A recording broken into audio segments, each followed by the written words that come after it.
Hey everyone, welcome back to another episode of Rebel Rewind. My name's Christopher. With me as always is Eric. How you doing, Eric? I'm awesome, man. How you doing, Chris? How was your day? Doing good. Cold up here. Cold. I would say Hoth cold up here. Like Hot, cold. yeah, like a tauntaun couldn't even keep me warm out there today. We got a little bit of snow out the way, and now you guys are dealing with a lot more snow. And our special guest, I think we're talking about getting some really cold weather also. Yeah, it's wild. Yeah, we're in the 80s here. Big snowfall. Oh, 80s, yeah. So yeah, you and I were talking a little bit before we went live, and it's like minus 24 out here, so that's like minus 11 Fahrenheit. So that's wild. Yeah, pretty crazy. But yeah, as usual, we got some news and rumors and stuff to talk about. Well, we're going to talk about that later in the show. We're going to start with the ranking, and we do have some special guests to bring on here. So from the HoloNetMarauders, we got AJ, Matt, and Jam. Hey guys, thanks for coming on. Hey, no problem. You guys want to introduce yourselves and let everyone know about your channel and your podcast and all that? Yeah, Jamie. Yes. Okay. So, hey everybody. So thank you guys so much for having us on. Super excited to chat and rank some Star Wars shows with you guys. But about the HoloNetMarauders in general, for those who don't know, possibly, which I'm not saying everybody knows us. Nobody knows us. We're a Star Wars podcast and Star Wars YouTube channel. The three of us, AJ, Matt, and I, met at school and continue to stay in touch, and we just continued making Star Wars stuff. That's it. That's honestly it. We are a Star Wars fan podcast, and we do the recaps of like the shows along the way, and we just have a good time. We love a good glup shitto. We love pretty much every aspect of Star Wars, and yeah, that's our show. Oh yeah, nice. Yeah, you guys have had some pretty cool guests on as well. Like you guys recently had Mick. What is it? Giacchino? Mick Giacchino, yeah. Yeah. And you had Bobby Moynihan on one episode I saw. So yeah, we've had some good people come on. It's great to have them on. Good and it's people. It's definitely a highlight for us. Good folks. It's funny. It's funny when someone else outside of your little circle actually just is like, "Oh yeah, you guys have had a lot of people on." Because we don't necessarily realize we've had as many people of that caliber on our show until like it's like shown back to us. And so yeah, recently we had Mick Giacchino on to talk Skeleton Crew. We had Bobby Moynihan on our show recently to talk all things Star Wars, and he showed us his entire Star Wars collection. And man, he has a lot of stuff. And then in the past, we've chatted with Emily Swallow. We've chatted with a lot of Star Wars authors. Great friends with Chris Kemshall and Adam Christopher. We chatted with Kristen Baver a ton. It's a lot. I mean, we love to chat with the Star Wars creators, but we love to chat with our peers as well. So we're super excited to like chat with you guys and to see where you're at with Star Wars. Yeah.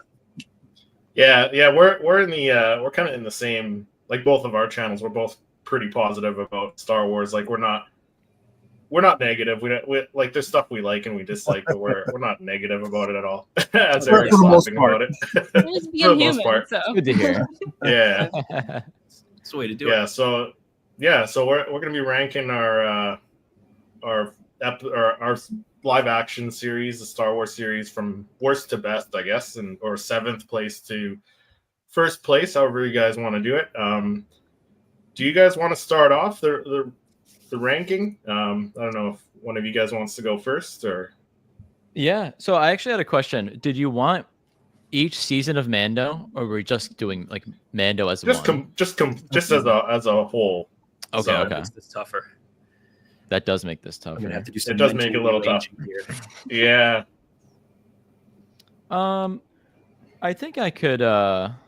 So you want me to say? Do you want us to say all of ours from back to four? Or are we gonna do one at a time? Yeah, we'll go one at a time. Yeah, we'll go one at a time. So we're starting at 8. If you guys, or 7th or 8th. Yeah. Or how many? Yeah, how many are there? I think it's 7. Did I Unless miss I'm missing one? 7. I know. I always feel like I'm forgetting one somehow, but there's 7. Okay, so yeah, I think there's 7. So like there's Mandalorian. For a refresher, there's Mandalorian, Book of Boba Fett, Kenobi, Andor, Ahsoka, Skeleton Crew, and the Acolyte. So there you go. Okay. Okay, so yeah, I got my rankings here. Then all set. Okay. Yeah, I guess if you don't mind. Yeah. I guess Did you I'll want kick to? off. Yeah. Do you want to kick Wait a off? minute. Yeah. Chris, I got a interesting Okay. idea. Why don't we do like 7? We go, check and see everybody who's their number 7, and then Yeah. work our way down. Yeah. How do you I guys like Yeah. that. That's what we'll do. That Yeah. Less works. confusing. Oh yeah. So who we? So, yeah. Sure. So Okay. AJ, what The you want to go Podameron. start with Who your talks 7? first? Yeah. I saw at 7 I have Kenobi, which I feel Okay. bad about because I was jazzed for that show to come out, and we were at Star Wars Yeah. Celebration Anaheim. We were up close the day of with Hayden and Ewan, really excited for it. And the premiere was fun, like the 2-episode premiere they had. But I don't know, some of that show just didn't hit with me as much, and it didn't visually look as stunning as some of the other shows we've gotten. I know a lot of it was used on the volume, so it was subject to that. And a lot of it was very dark. And I don't know, I feel bad like ranking my Star Wars things because people will think like my last place I hate it. Anything Star Wars I pretty much love. So like, yeah, it's 7th, but I don't know. I don't know how you guys feel. Yeah. Okay. So I think for Matt, do you Marauders. Oh, go ahead, Matt. Go. Yeah. We'll just Me do a go? loop here. Yeah. This is- We'll do a little loop here.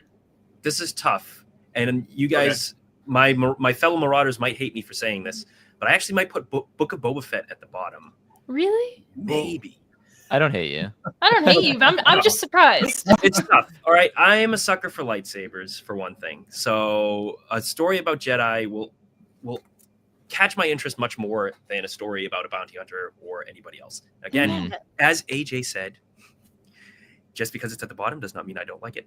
Book of Boba Fett has like one of your favorite episodes of all time. Of all time has Luke Skywalker training Grogu. I love that to death.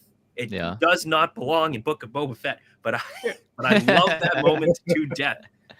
And I also love like the first 3 or 4 episodes, maybe 2 or 3 episodes of Book of Boba Fett when he's, taken in by the Tuskens, trains with them, when he basically like Lawrence of Arabia's them, that's cool. That's fantastic. But it feels a little disjointed once we get to the middle. The Pikes, I don't care about fish. I do not care about fish villains. I hate to say it. I was really hoping the Jabba twins would be like the villains. They introduce them for like a second. They show up and they're like, here's a Rancor. Bye. I was a little disappointed about that. And the Robert Rodriguez episodes are a little, Robert Rodriguez, which I like Spy Robert Kids. Rodriguez, but they're a little over the top. They're a little silly on it. Yeah, okay. Overall, even though it's my 7th pick, I still love Book of Boba Fett for all the reasons I just listed, and probably more than I'm forgetting. Well thought out. Sounds about right for you. Yeah. All right. Yeah. Do you want to go next? I'll continue. So my pick's the same as AJ's. My 7th place is Kenobi. Honestly, it's because I always forget Kenobi as a show exists. And I hate to say that, but I've said it many times before on our show. I genuinely always forget that it's actually a show that exists and it's not just like a book anymore. It's something else. I liked it. I enjoyed it. I enjoyed the entire thing. I enjoyed the Inquisitor arc. I enjoyed the little Qui-Gon. Here we go at the end. Yeah. But other than that, it doesn't stick in my brain, which is unfortunate. We cried at the Qui-Gon We part. cried. Yeah. So I mean, yeah. Qui-Gon. Exactly. Yeah. But unfortunately, it's number 7, just because it just doesn't stick in my brain. I love Obi-Wan. He's one of my all-time favorite Jedi, but like, he didn't need his own show. So like, it is what it is. Yeah, should have been a movie. I agree. I guess I'll go next. I guess. So, yeah, I'm on the same page as Matt actually. So, Book of Boba Fett. Sorry, Eric. I know you're a big fan of Boba Fett. There. Oh my god. We're drawing a line in the sand. 2-2 right now. Eric's got to be the tiebreaker. Yeah, Eric's gonna be the tiebreaker. Unless he pulls out a wild card on us. Yeah, it's gonna be. It should be interesting how he picks his 7th spot. Yeah. But yeah, for me, Book of Boba Fett, like it was enjoyable. Like I'm the same way. Like there's no bad Star Wars. There's stuff that I like more and I'll watch more. than other shows and other movies, but I don't think there's any bad Star Wars at all. But the Book of Boba Fett, yeah, the best part of it was the Mando episodes. Like, you got Mando, you had Luke, you had Grogu, lightsaber. Like, I'm the same way. I for the most part, I like lightsabers over all the other boring. Well, not boring. It's not boring stuff, but you know what I mean. Like, compared to lightsabers, it doesn't hold up. So, yeah. So, Book of Boba Fett's down there because of that. Like, Chrysanthemum was great. And again, like the first few episodes where you saw Boba training with the Tuskens and stuff like that. But yeah, I agree. The Pikes didn't really need to be there. The Hutt twins were kind of, the Hutt twins were kind of odd, I guess. I kind of wanted more from Danny Trejo because like he's such a great actor. I know, he was funny. Right? It was fun to see him in there. But yeah, like I said, like the best episodes were the Mando episodes, Mando 2.5. So, are you guys big Cobb Vanth fans? I do like Cobb Vanth, and I like now I can't even think of the actor's name that plays Timothy Oliphant. Timothy Oliphant. Yeah, like because he's a great actor. We're huge Cobb Vanth fans. Huge. I have a cutout of him back there, but yeah, no, we're always talking about him. Look at him. He's like peeking out from the corner. He's peeking. He looks like he's that's really funny, actually. You got to. I'm still waiting for his comeback, right? Like he's right. We know he's in like the 3 years. Yeah, let him out. So there he is. Free him. Right. I gotta get better lighting in here. I got the bookshelves, not yet the lighting though. But yeah, Eric. All right, well, I'm going to have to draw the line in the sand also. The Acolyte. I'm sorry, I'm going to be that guy. Oh. Okay. I'm going to be that guy. But, yeah, so the show for me had potential, right? But it never, right, for me, didn't hit the mark for me. I mean, we had some great characters. Jackie Lon. Yeah. Awesome. Chimere, Darth Plagueis. It just, for me, the characters never really, I never grew into, fond of the characters. I didn't, we got them. That's cool, but in like we were talking about a couple of weeks ago, the possibility of maybe getting a animated series that I would like. I like to have a Chimere, a Plagueis animated series, or maybe some training or something like that. Or let's see where that story kind of goes along. And I know he eventually kills him off, but I like to see maybe a little bit more of that character. But for the most part, I didn't feel. I mean, it was good. We had some amazing scenes also. So we had some good. And then, I didn't feel, like I said, like that much connection to the character or story. So for me, it was so. And I know you like that. I know you like this the series. Yes, I know you do. But yeah. All right. That's fair. That's fair. AJ, back to you for the number 6 spot. So this was tough. This is where, because I definitely knew Kenobi was at the bottom for me, unfortunately. But coming in at 6, and this was pretty much a coin flip. You could ask me tomorrow, it might be different. But 6, I have the Acolyte, which might surprise Matt as he looks stunned down there. I'm just playing it up. I actually, so this is weird because I really enjoyed the Acolyte. I know it was a tough time to be a Star Wars fan online because there was so much crap going around about it. We try to be a positive light, and we had a lot of fun with the show. I really enjoyed the show, and I don't want to think it got brought down because of all the negative people out there. But I think, I don't know why I have it at 7, I guess, but I loved Chimere, like Eric was saying. I thought I think it was my character of the year for our year in review, or at least villain of the year. We had him at. I think he was. Yeah. That was like a slam dunk for you. He was such a cool character. Like, I'm a huge Kylo Ren fan, so he gave me Kylo Ren vibes again. That kind of villain. So we felt that again. I don't think I really connected as much with May and Osha as the main characters. The actress, I'm forgetting her name, but phenomenal job playing both. Like playing both. Like you almost forgot it was the same actress sometimes. Yeah, the same actor. So I don't want to say she didn't do a good job or anything, but I don't think Osha or May connected with me as much. I loved Soul, but I don't know. I guess in the end it kind of fell flat, and maybe it's because it didn't get renewed for season 2, but it kind of just left a flat feeling in my mouth. But yeah, All right. Flat feeling. Yeah. Flat feeling. Yeah. Try saying that one like 10 times But faster. I did really enjoy it. I want that to be known. Yeah. You know, we have to caveat everything with Every time. just to make sure. Yeah. So I'm going to caveat this one by saying, but I really like it.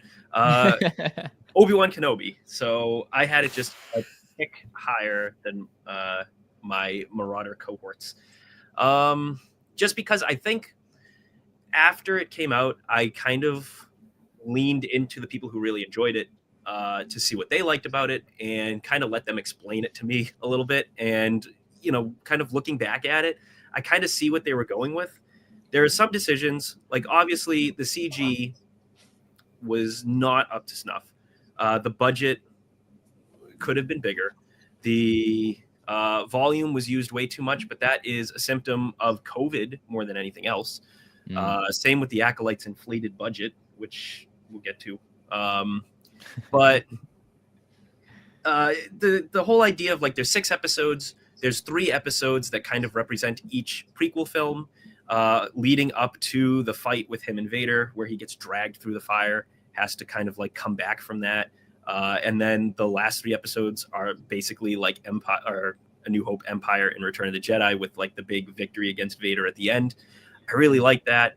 Obviously, the final duel, even though it's a little hard to see, is really cool. Adds some layers to the characters' kind of relationship that I really like. The slicing of the mask, that kind of stuff. Ewan's acting his ass off. Yeah. The girl who plays Leia is acting her ass off. Yeah. A couple of our friends were acting their asses off in the background. Love them. Oh, nice.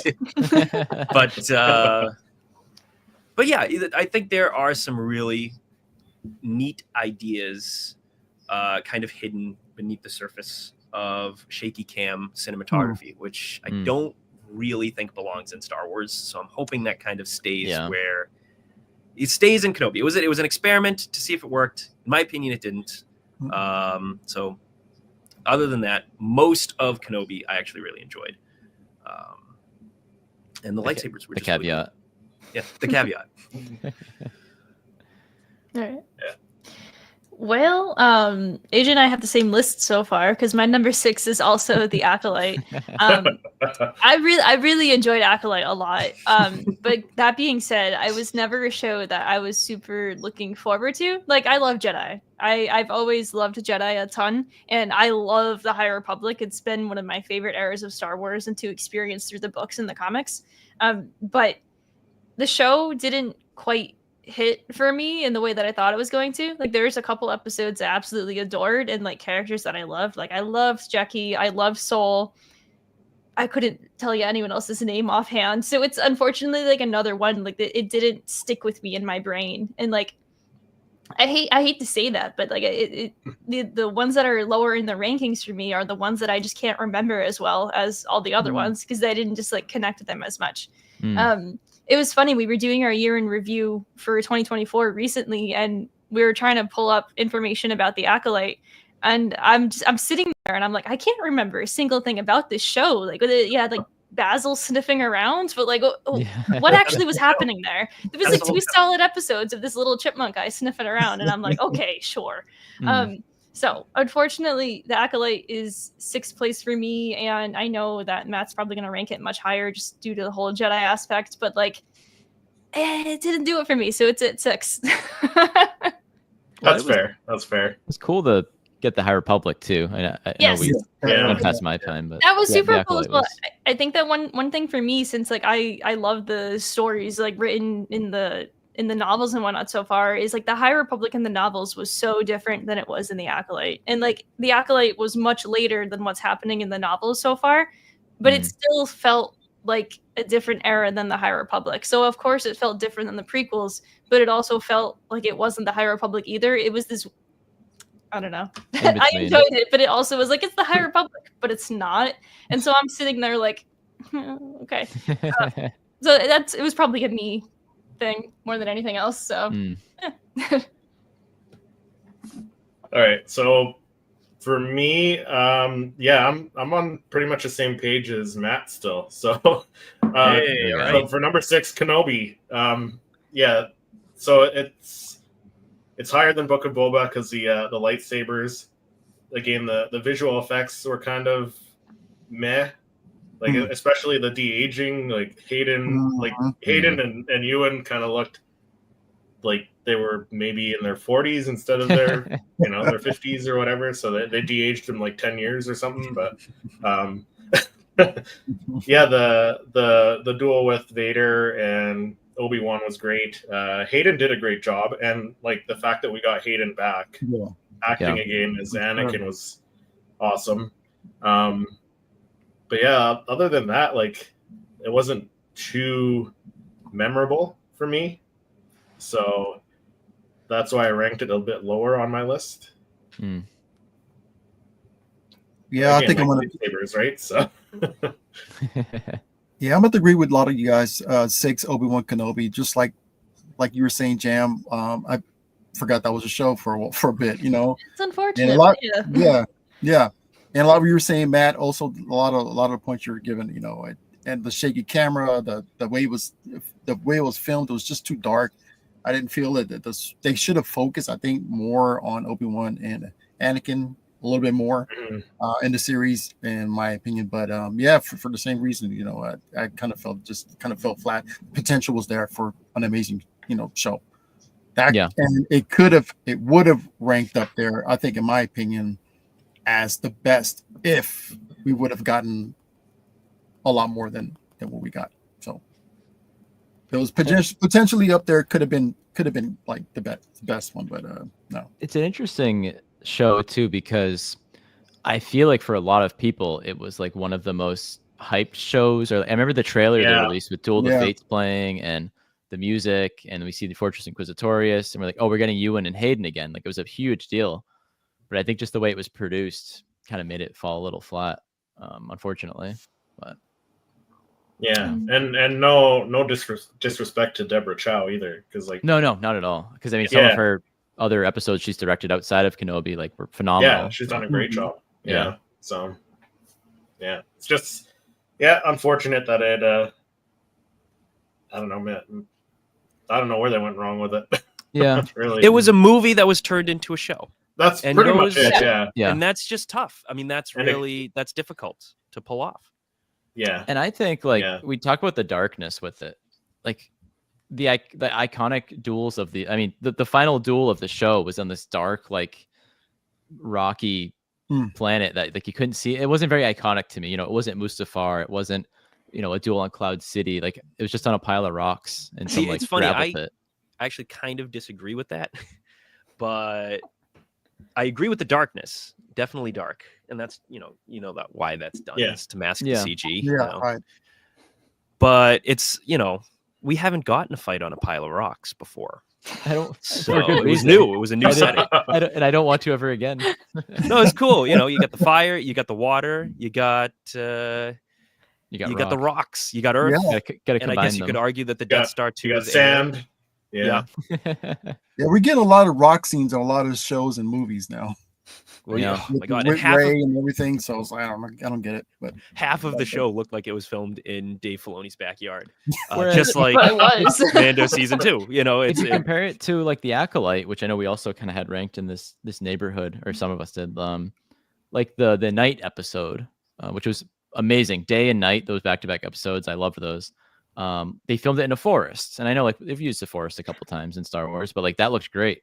I think that Day and Night was actually soundstage, but they had like the luxury of using the actual on location for majority of their show. But with like the forest specifically, that was soundstage. But very similar to like Force Awakens. I didn't mean actual forest. They're not having these guys out there in the middle of the woods swinging lightsabers around in the rainforest, wiring them up. Not anymore. In the trees.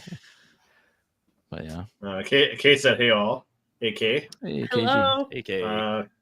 Kay said Kenobi had some good moments, but was overall cheap and lacking for me. Yeah. It was a product of when it was made, unfortunately, which is funny to say, but it is exactly that. So it's unfortunate. It is, but what are you gonna do? Yeah, and it had a smaller budget too than most of the other shows as well, didn't it? Yeah. Fun Yeah. fact about it: So, George Lucas's favorite Star Wars show produced under Disney. So there you go. Makes sense though. Those are his Hayden and Ewan are his babies. Those are his for lack of a boys. better yeah, term. He's like, oh, Yeah. Darth Vader.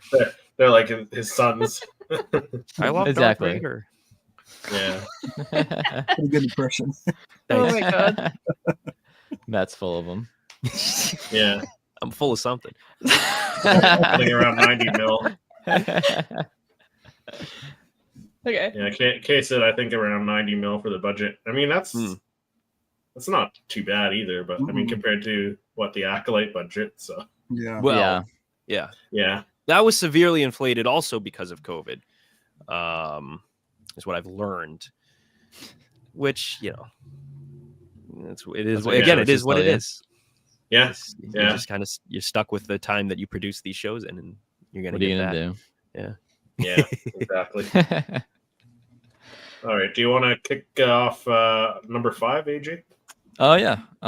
So one that's been mentioned already, I think once or twice, Book of Boba Fett. So I think this show was a huge disjointed mess, but in a good way. Like sometimes you can have a good caveat. mess.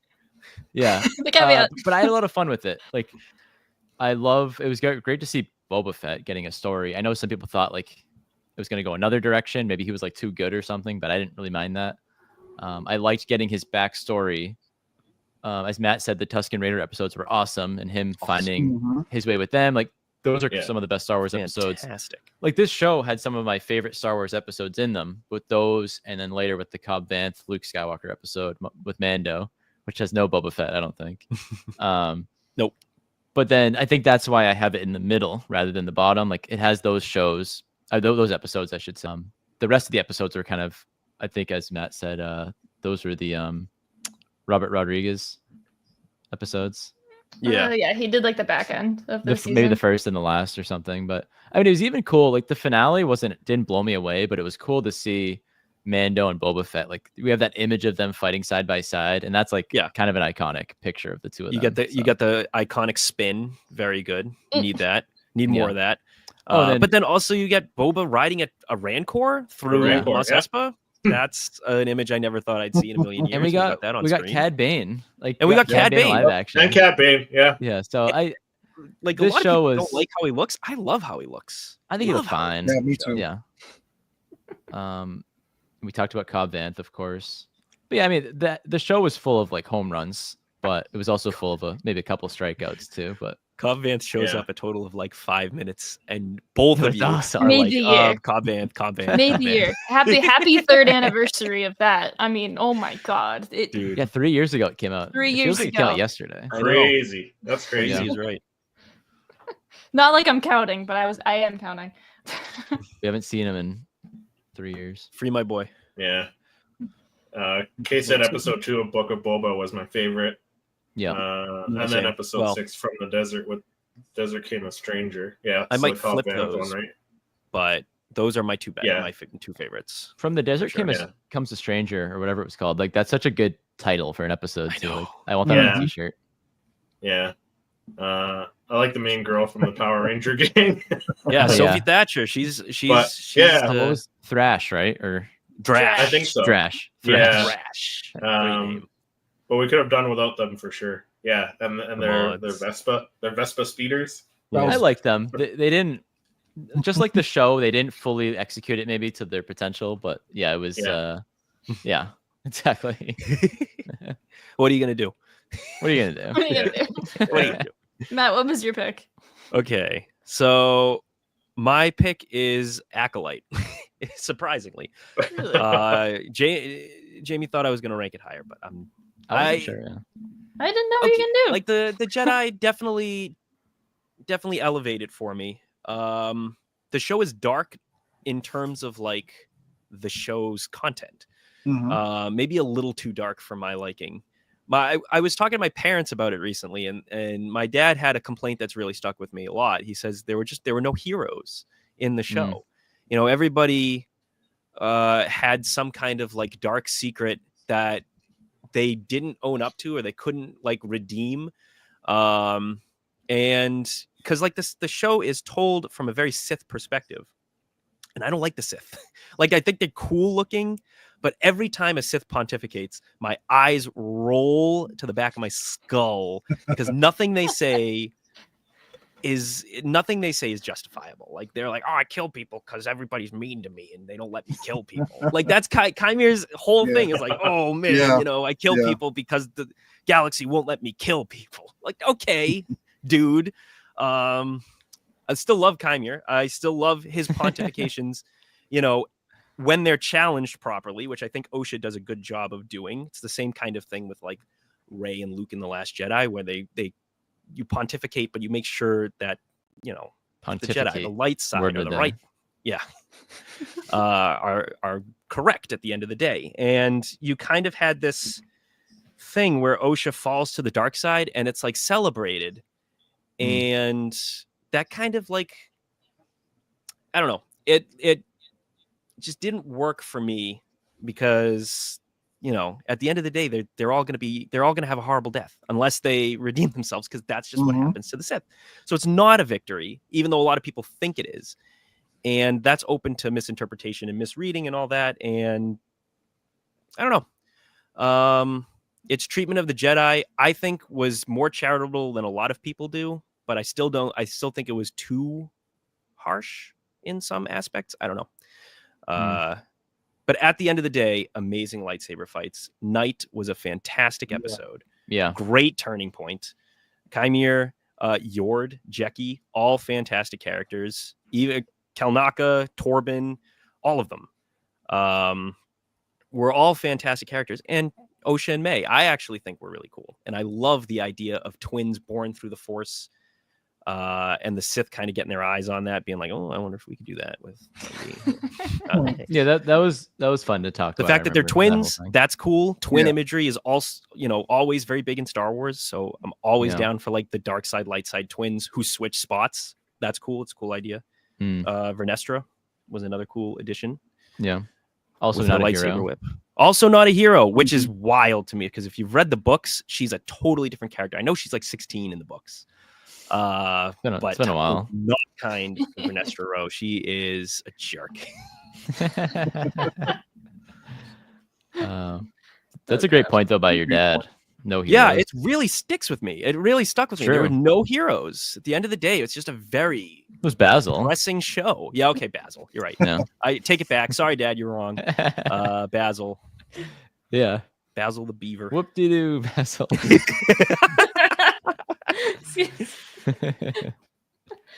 Oh my gosh. Okay, so for number 5, this was really difficult for me to pick. Oh, sorry, unless you want to do your comment highlights. Yeah. So Kay was just saying Osha and May weren't developed well enough, in my opinion. Love Kymir though, yeah.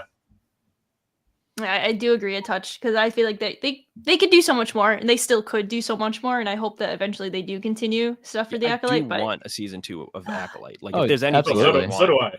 I demand a season 2 of the Acolyte. You introduced Plagueis. I mean, you want more. If they're not going to get Kymir, at least I want books. Yeah. You know, there's 2 Acolyte books coming out this year, for crying out loud. Give us at least that. Give me a video game. I don't know. I'll take anything. Sure.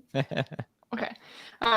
So my number 5. So this was difficult to pick. I'll get into specifics why, but I think I'm going to settle on this one didn't make me cry, but the other one did. So my number 4 is going to be Book of Boba Fett, and it pains me to say it because of Cobb Vanth. Him showing up, like that episode from The Desert Comes a Stranger is one of my all-time favorite Star Wars episodes, but honestly not because of the Luke part, literally just because of the Cobb Vanth and Cad Bane having their like showdown.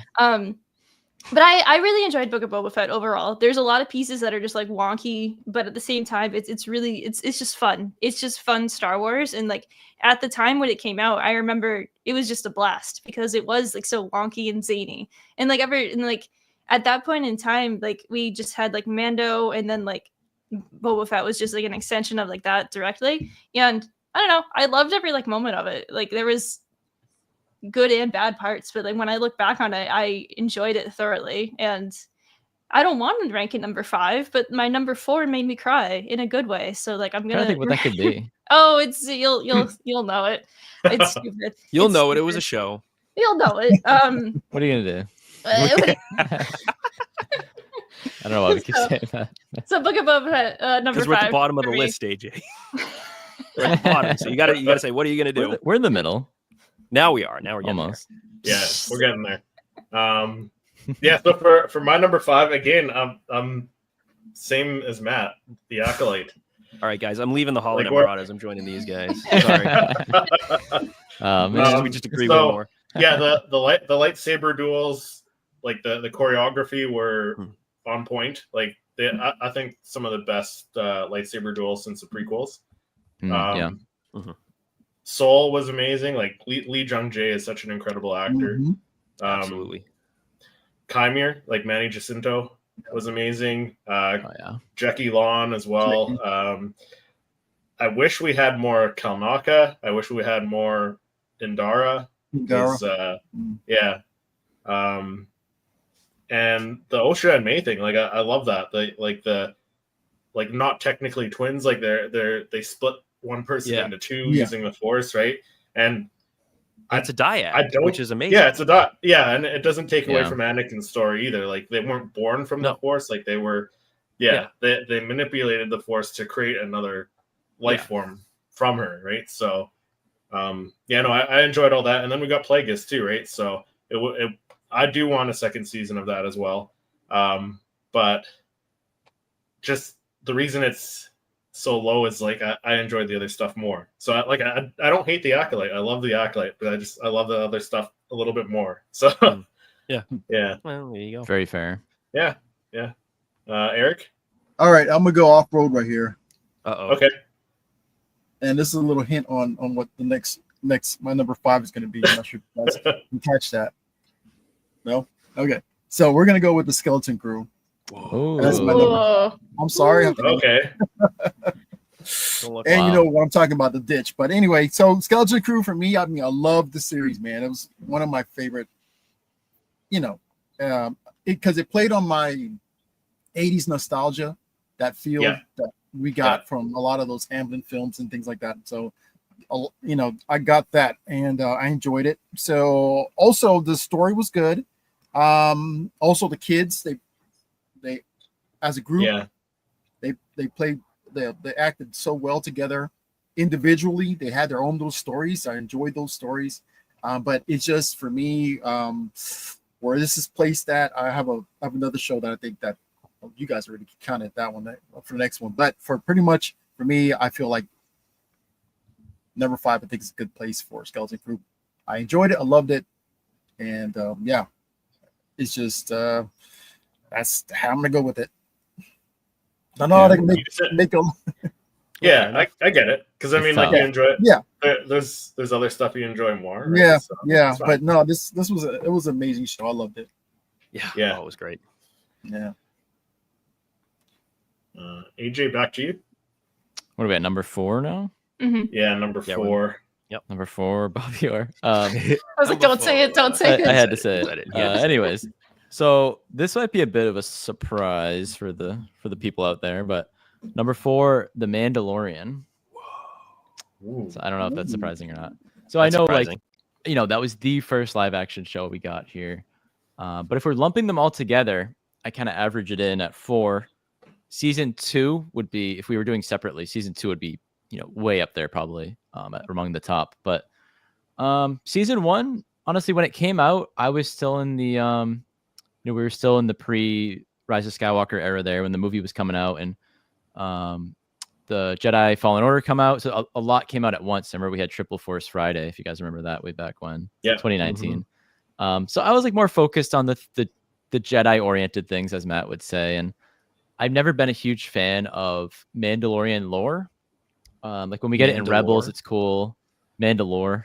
When we get in Clone Wars, it's all very cool, but it's not my thing. It's not my bag, as some would say. And season 2 was awesome, but it was also kind of like flavor of the week. Like, okay, we get this this character this week, this cameo, which was fun, but I didn't want the whole show to be that.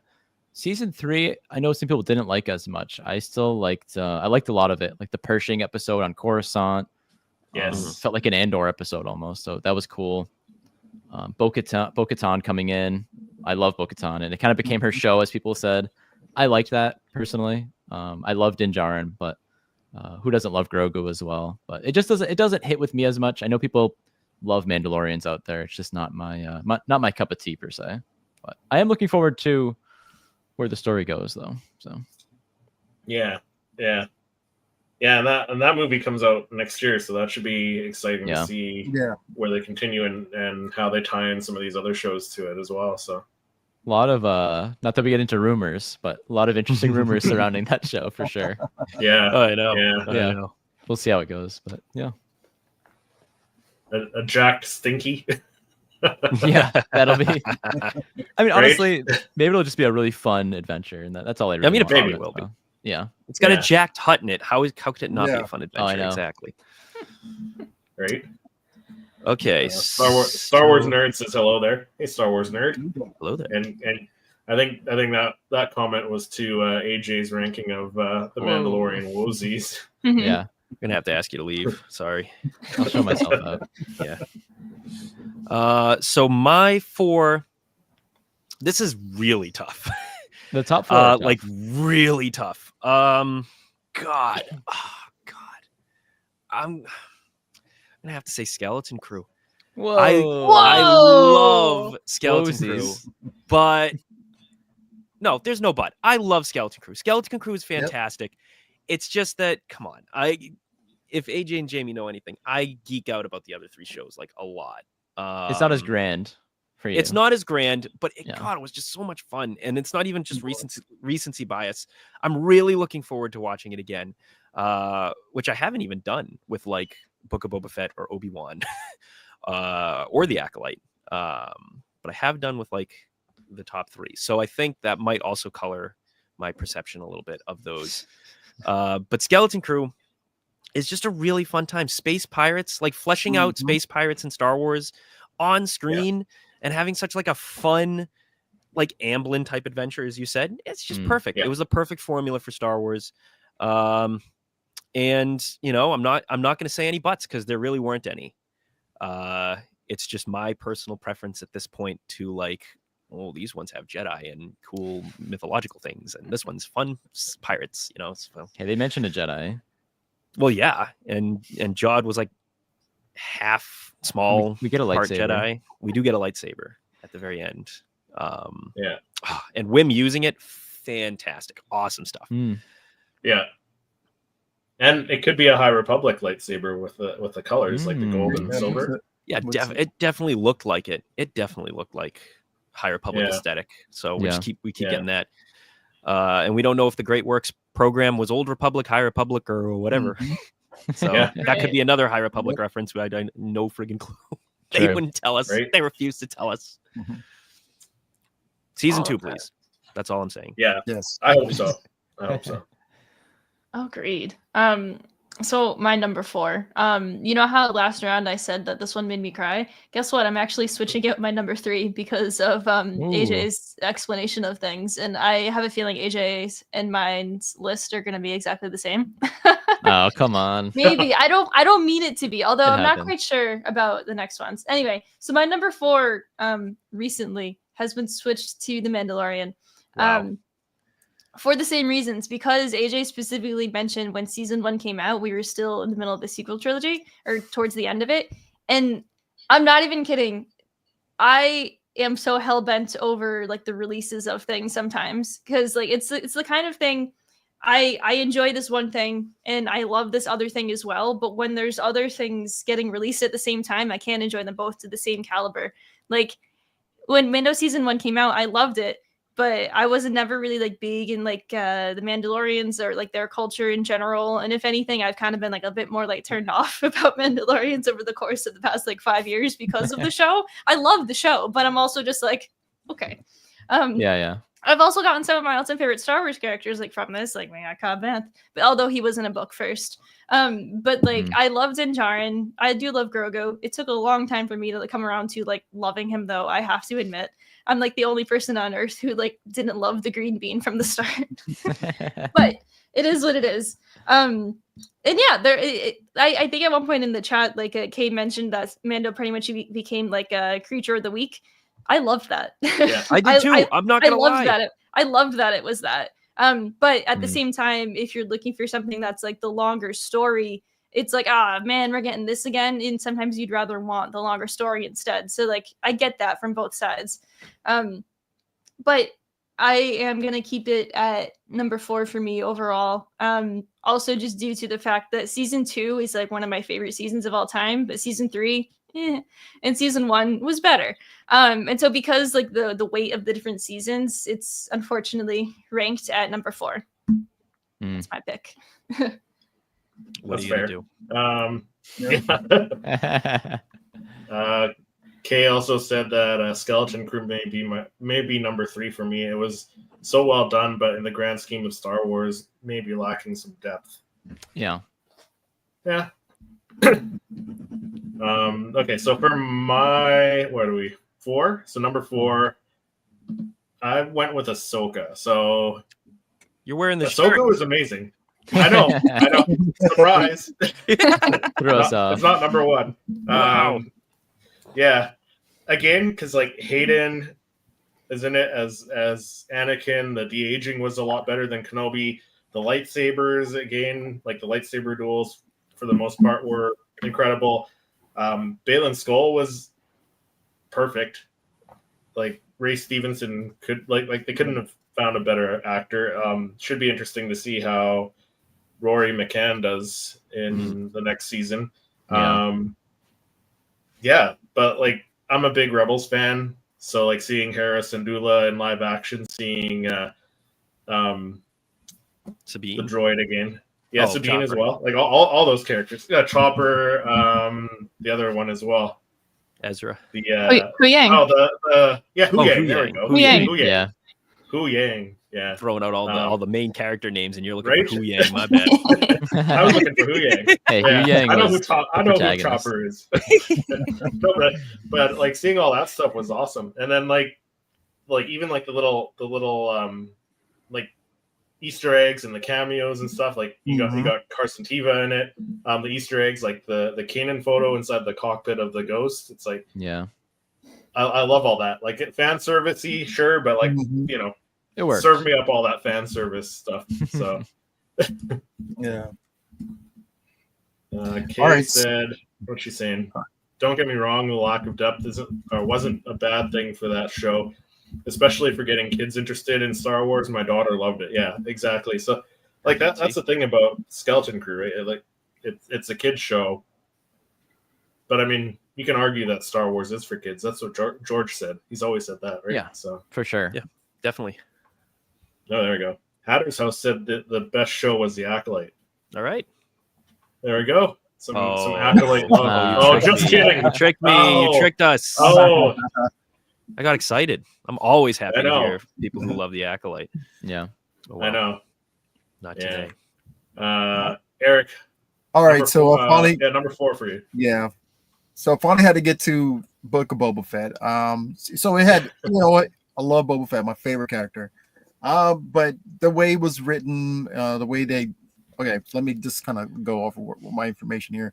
So it could have ranked higher, but there was moments where they did, Boba Fett kind of wrong. They made him, I think they made him too soft, and we got a little bit of that old Boba Fett in it, and I enjoyed watching those parts when he was gunning down those biker gangs. So that was a fun time.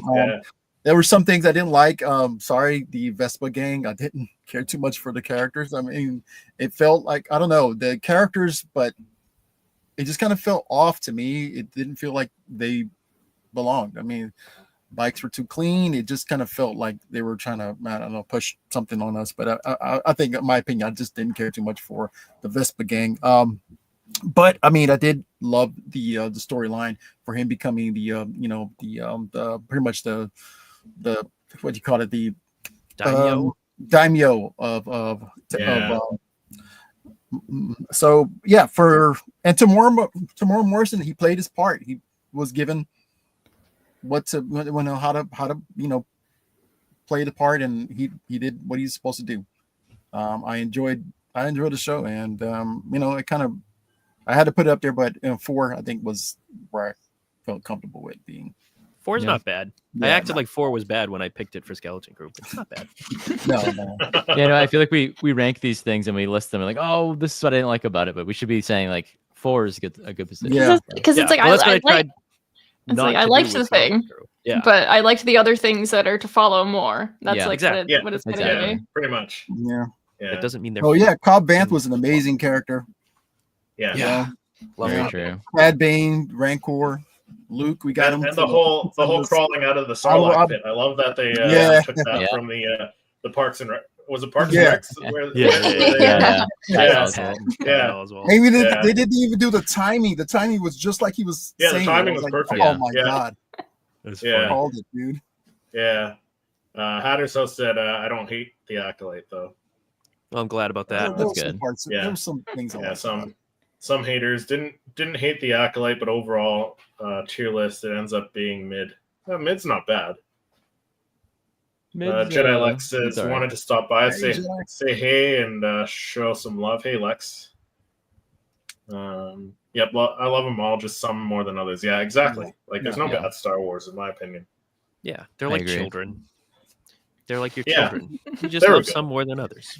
Yeah. Don't do that. Yeah. Okay, moving into number 3 then. Ooh, 3. Here we go. Bronze. Yeah. I was gonna say that bronze. So at 3, I have Skeleton Crew.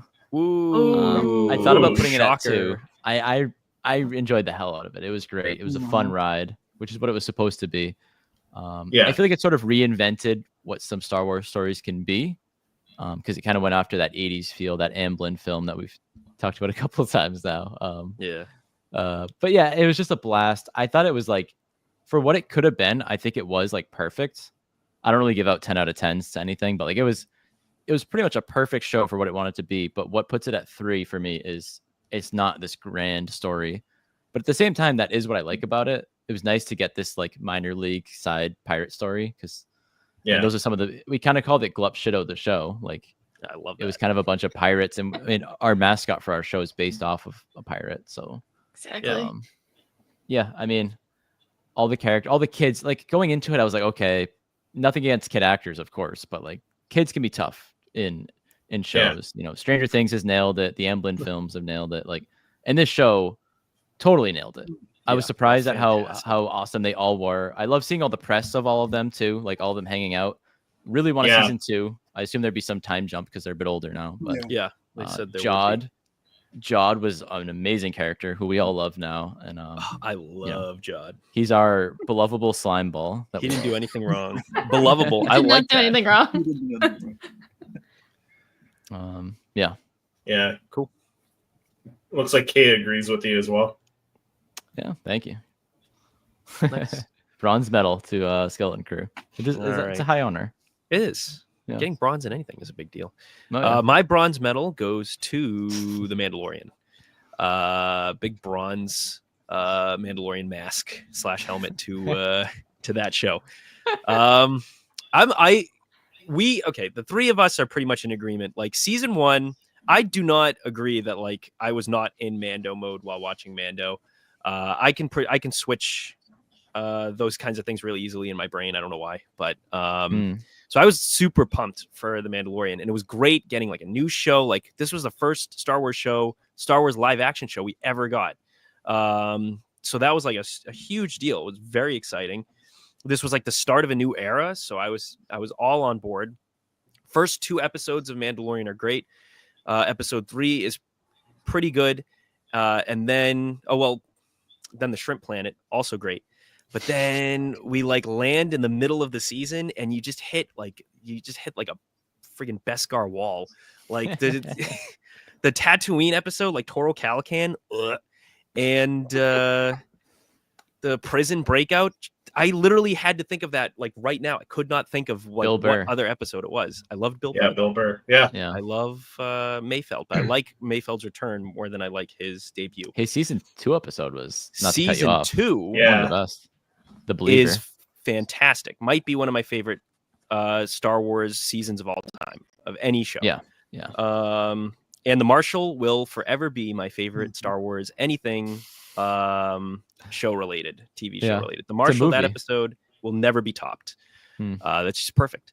Season 2 is fantastic. I love Creature of the Week. I love Cameo of the Week. I don't care. I'm shameless about it. And then Luke appeared at the end, and I was like, oh, this is just amazing. What a perfect ending. Then Grogu goes back to Mando in Book of Boba Fett, and then season 3 happens, and they try to salvage that as best they can, and I think they do a pretty good job. But I actually really liked season 3. I liked the reclaiming of Mandalore. I think it might have happened a bit too fast, but honestly, that didn't bother me too much. Yeah. It really didn't, and I loved the Plazier 5 or Plazier. Is it Plazier 5? I love that. 15. Yeah, I think so. I was 10 off. My bad. I love that episode. I thought that was fun. Captain Bombardier. Yeah. Loved him. Yeah. So, and the Coruscant episode also up there with some of my favorite Star Wars television of all time. The Dr. Pershing episode was just so good. So there's like so many cool moments in The Mandalorian that I couldn't justify ranking it fourth. I had to put Skeleton Crew down there, unfortunately. That's fair. Yeah.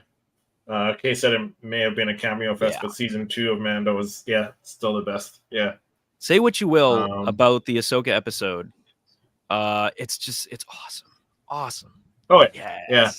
But it's funny, like I ranked Mandalorian, I think Jamie did as well, as fourth, but like the Mandalorian is really the flagship show of live action Star Wars, of course. It's probably because it was the first one, but it's like that show is such a vibe. Like you hear the theme. Din Djarin instantly became a recognizable character. Household name, even if they're calling him the Mandalorian. No, I know. Yeah. But, same with Baby Yoda. The child. The child, Baby Yoda, Grogu. All right.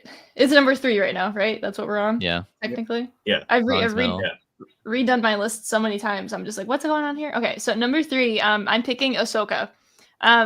And originally I had it marked lower, but I moved it up for a few reasons, which I don't think anyone has really mentioned maybe like once so far. The biggest reason is it's pretty much Rebels season 5.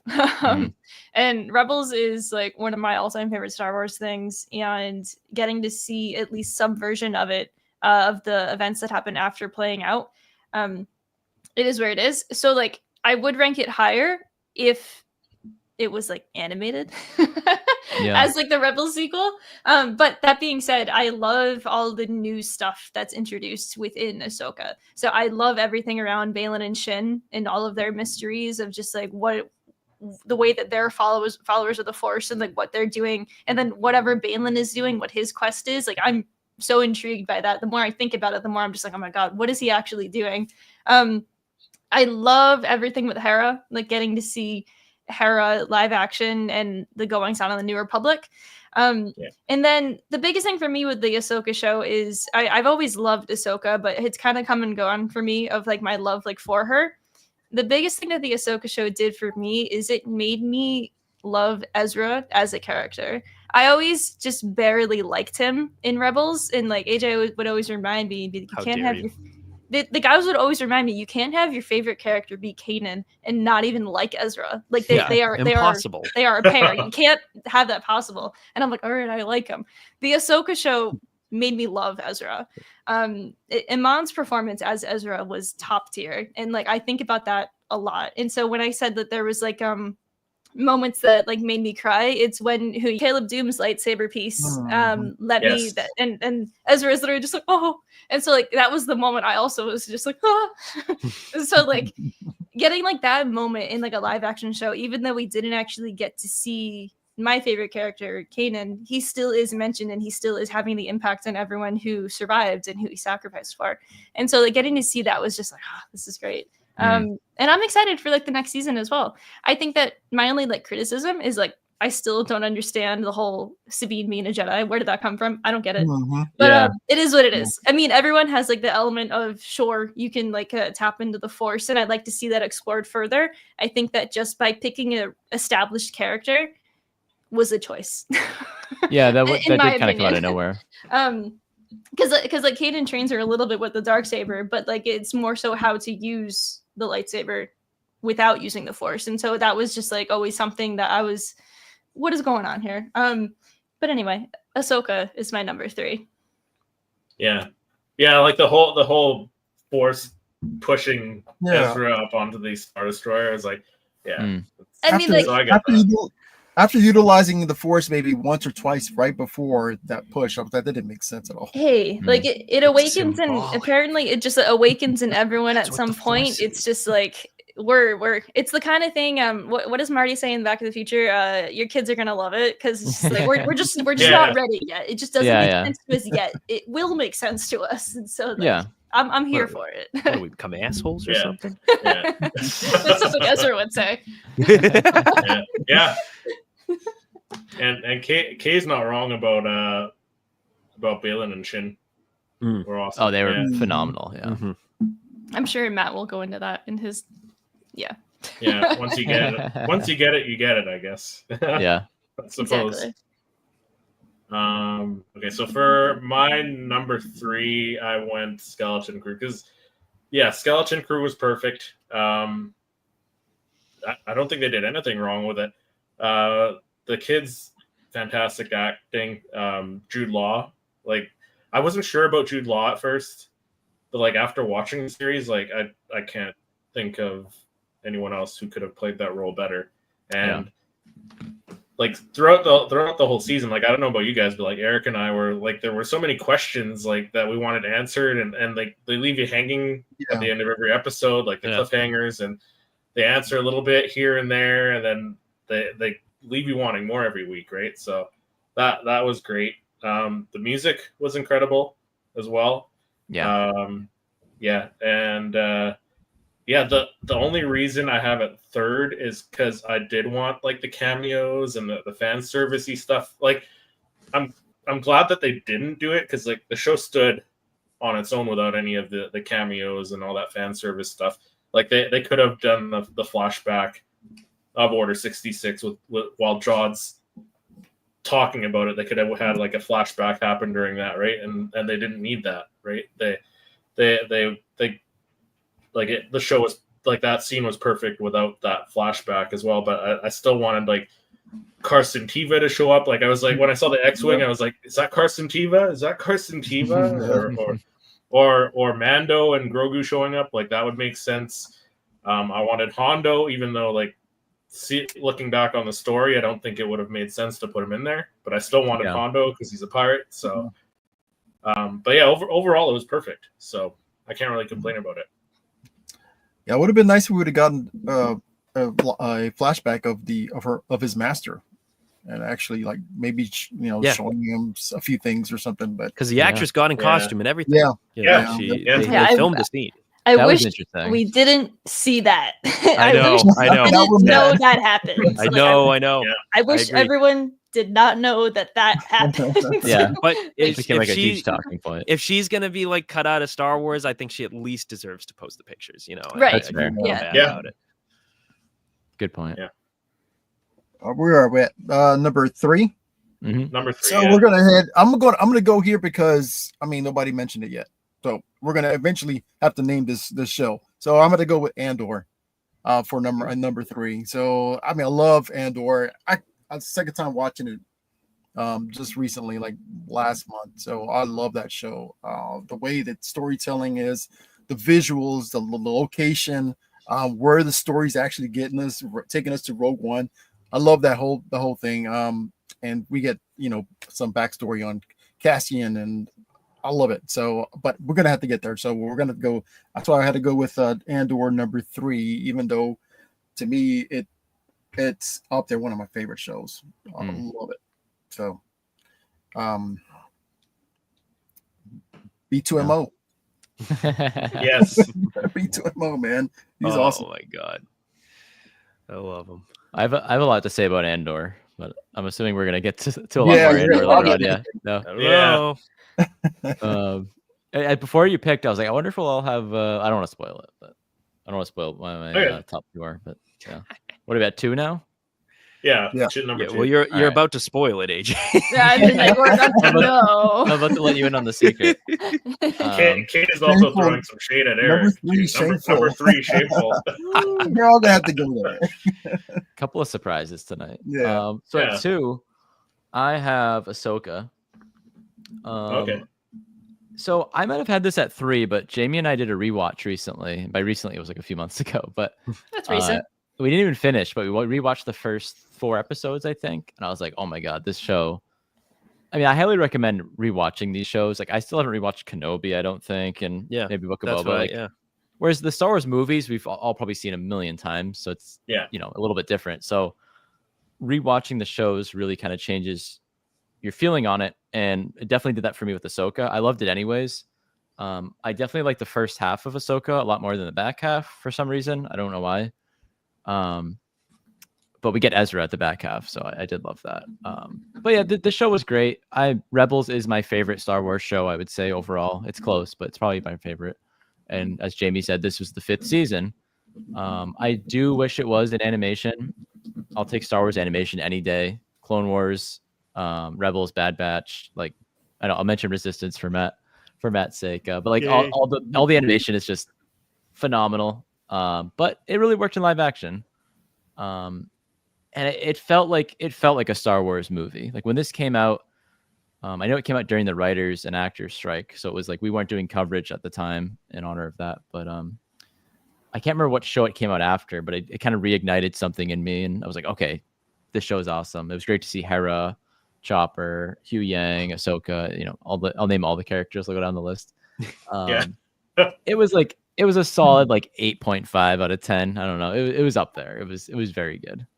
But I'm sure Matt will have more to say about it. Because my number 2 is Ahsoka. Well, I sensed it. That's an easy one to sense. And it's very close. Ahsoka is so good. I have never felt as giddy sitting on my couch as I did when the opening title crawl for Ahsoka popped up on screen. Same. And that first opening sequence with Balin and Shin mirroring the Phantom Menace landing on this New Republic vessel, which is shot from the top instead of the bottom because we're getting like the A New Hope shot. But like now we're good. So it's like it's again the shot composition and that whole sequence is like probably like 10-15 minutes. I no lie, I think I watched that opening sequence like every day for like months after Ahsoka came out because I was just so utterly obsessed with it, and the music was so good, unbelievably good, and the rest of the show was also very good. They've already said it. It's Rebels season 5, and I'll break away from them and say I don't actually really mind that it's not animated. I actually kind of like that it's live action because it gave me an excuse to show my parents Rebels. It gives you an excuse to introduce people to the animated shows to get them to watch the live action ones because they're gonna be more likely to watch the live action ones. It's just how it is. Why is that though? I don't know, man. It's just how it is. It's just how it is. It's just a thing. What are you gonna do? As we say. But I get where people come from when they say that they don't understand where the Force sensitive Sabine thing came from, and I mostly agree. I think it's playing off of a very, very old concept that George had way back, like in the original Star Wars days, where like anybody can have the Force if you just hone and train it enough. And I like that idea, that mirrors a lot of Buddhist principles that George was working off of when it comes to Star Wars. And that the Force push is actually one of my favorite moments in Ahsoka because it's when Sabine is finally able to let go of Ezra, impose her self-exile on Peridia for the damage she's caused, giving Balin the map, and bringing Thrawn back to the known galaxy, as it were. So I think that's really powerful symbolism. She's able to let go, and that's when the Force kicks in because that's what Jedi are trained to do. And that's kind of like her final trial. So really cool. Also, Ahsoka's in it. She's great. She's great. She plays a really cool master. Shadow Warrior might be, again, one of my favorite. It's in the top 3 of my favorite Star Wars episodes of all time. I think I've named all 3 now. Shadow Warriors is fantastic. I don't mind that Hayden looks like he's 40 instead of 50. They did a better job in Ahsoka, though. They did do a better job in Ahsoka of making him look younger. I agree. And I just really like the incorporation of like the shadow, the shadow being like a niche concept that George used a lot in the original trilogy. So again, you can tell Dave is ripping straight from his mentor's brain when he's writing these things, and some of the execution might not be super polished, but it's polished enough for me to be like, ooh, yeah, I see what you can feel it. Yeah. I can feel it. Exactly. I'm giddy. Yeah. And Matt, I'm glad you brought up. Oh, sorry. It's okay. Kay said that I see it as she was able to force push Ezra because she loves him. I mean, yeah.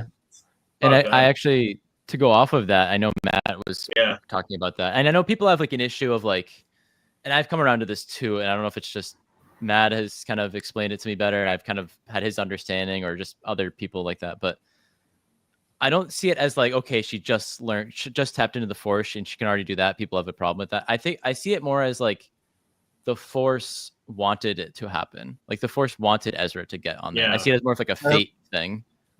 So like it's not just it's Sabine being a tool for the Force, and it's like we're talking about the Force here, so it's talking out of my butt pretty much. But you're not talking out of your butt, because Ahsoka literally says that at the end. She says everybody is where they need to be. Yes, and I think people should see the Force like that. Like the Force is making things happen, and the Force wants the good things to happen, basically. Yeah. The Force works through people. Yeah. People do not work through the Force. The Force works through people.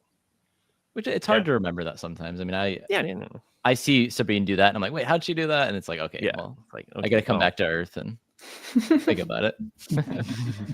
All of that. Yeah. But yeah, she could love Ezra, but you still need to be able to let go. That's what Kanan does with Hera, and that's what makes that moment so unbelievably beautiful. She lets go because she loves him. Exactly. There we go. Fever Dreamland Theater says, hey all, enjoying the stream. Maybe we'll get to see Yasmin Al-Masari if they do a Skeleton Crew season 2. Yeah, please. She deserves some screen time. Yeah, so I'll jump right on that. So my number 2 is Skeleton Crew. I loved Skeleton Crew. It absolutely blew me out of the water. And I didn't think I was going to enjoy it as much as I was going to, but I think the fact that we didn't know anything about it and it was its own little story, but it still fit so well into Star Wars. I just loved it so much. About like the additional content with the Jedi who found Jod as well.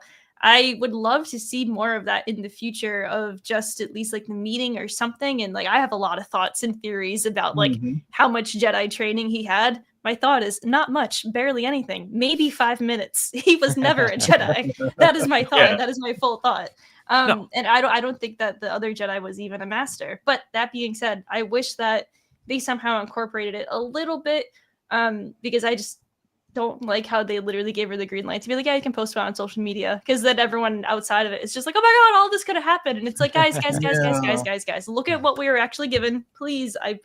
Anyway, that's not the point. I love Skeleton Crew. I loved all the kids. I loved SM-33. I loved Jod. Like, I knew Jude Law was going to absolutely kill it, and I knew he was going to be a character of questionable morals as well. And so, like, I just loved how it all panned out. I loved all the pirates. Ad-Atin was so funny, like just such like a unique thing. The dystopian future vibes off the chart. And I just loved everything about this show. And like I said when I started, like it was so different but so uniquely Star Wars at the same time. And it was just everything that I wanted. And like I think you mentioned it earlier, Christopher, of like how you were expecting more cameos throughout it. I love how it did not have like anything. I love how like I didn't have to think, oh, there goes like Carson Teva. Like I love that it was just some no-name guy. Like I love that. Yeah. I feel like any sort of cameos would have taken us completely out of it. And so I love that it was clear that, oh, it's the New Republic and it's a bunch of X-Wings and they're the good guys, but it wasn't anyone we know. So it was more so in reinforcing the fact that it's not just like these two people saving the galaxy. I love that. Two And so, X-wing pilots. Yeah, exactly. I like how we finally had like more of the variety out there. I love Skeleton Crew, and I really hope they get a season 2 because yes, please, season 2. I just really hope so. Yeah, and as much as I wanted cameos, like if it was Carson Teva in the X-wing, like as much as I wanted to see him in there, it would have made the galaxy seem a little bit smaller if he's like in every X-wing that you see. Very true. I mean, You're right, Chris. One of the big takeaways for the kids was Fern says to her mom, everywhere we went across the galaxy, even though there were bad people everywhere, there were also good people. And so by making the galaxy be so big, but also making it small again, it was really cool to see the dynamic of they did meet a ton of people. And yes, this New Republic is absolutely massive than what we already know it to be. And I can't wait to see how they fit into it in the future as well. That'll be really interesting. I know. Yeah.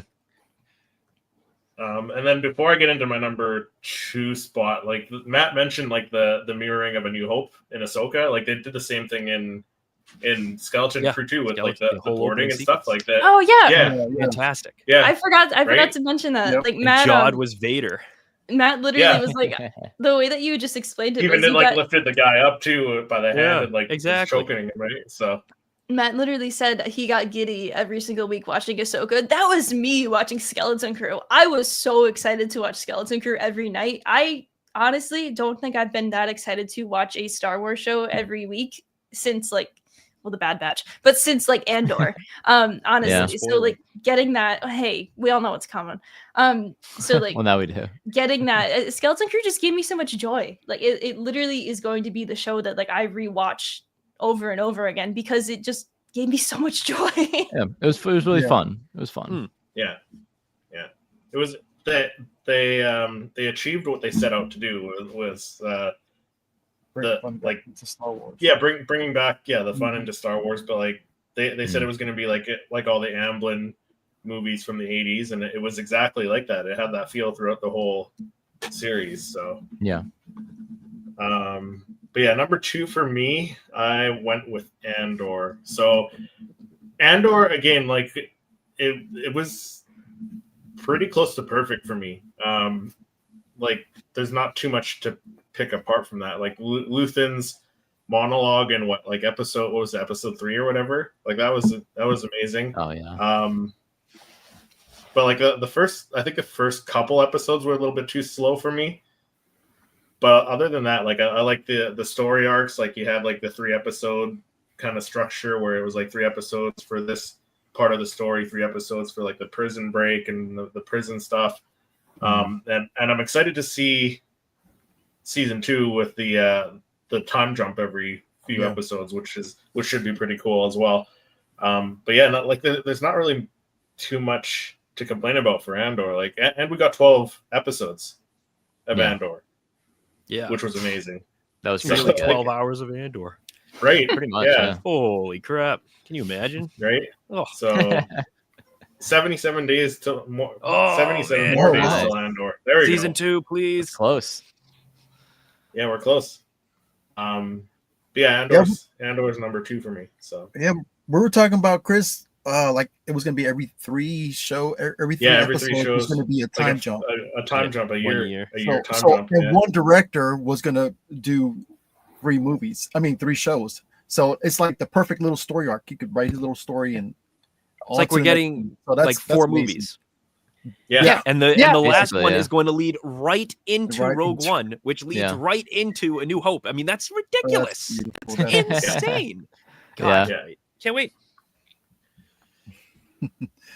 So we got number 2. I've got Ahsoka. So we got a continuation of Rebels, and we got live action Chopper, Ezra, hologram Anakin, and Force Ghost Anakin. So Baylan Skoll, Shin Hati, and a potentially amazing season 2 and Hmm. Thrawn. And the Clone Wars flashbacks. Well, yeah, Thrawn's The also Clone Wars flashbacks. Oh, the yeah, Thrawn. Thrawn's on there. World Between Worlds. Yeah. Christ, Thrawn. I can't believe I forgot to talk about him. That guy. Balin. that Balin guy. is just It- amazing. And the potential of what we're going to get for season 2, and that man. Oh, yeah. Yeah.